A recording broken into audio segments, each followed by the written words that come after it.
म क्वेसन गर्न चाहन्छु, म भन्नु पनि चाहन्छु। अघिल्लो 82-83 को 19 चोटि बैठक बस्यो त्यही कार्यपालिका पुरानो हलमा। पूर्व मेयर अहिलेको माननीयज्यूलाई कस्तोसम्म गर्यो भन्ने कुरा त हामी भित्र, तर हामीले कहिले पनि बाहिर निकालिनौँ र बाहिर हामीले तपाईहरूलाई भनिनौँ। आफ्नो पीडा आफ्नो कथा आफैलाई थाहा छ हामीलाई, तर पनि 19 चोटि पछाडि हामीले त्यहाँ मिलायौँ, जसो तसो गरेर के गरेर। यसपालि पनि उहाँले हिजो आरोप लाउनु भयो असार 10 गते हाम्रो वडा अध्यक्षदेखि लिएर कार्यपालिकाको, त्यो होइन। उहाँ के अडानले गर्दा, उहाँकै जिद्दीपनले गर्दाखेरि यो अहिलेसम्म बन्नु नसकेको दुःखद हो।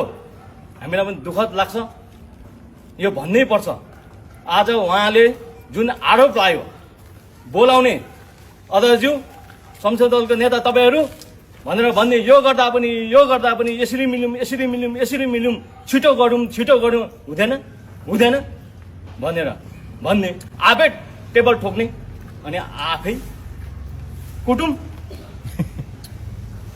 कुट्नुहुन्छ भनेर भन्ने उहाँको आदतै रहेछ।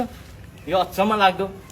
उहाँको जुन छ हँसी र मुस्कान सहित उहाँको भित्री रूपमा छैन।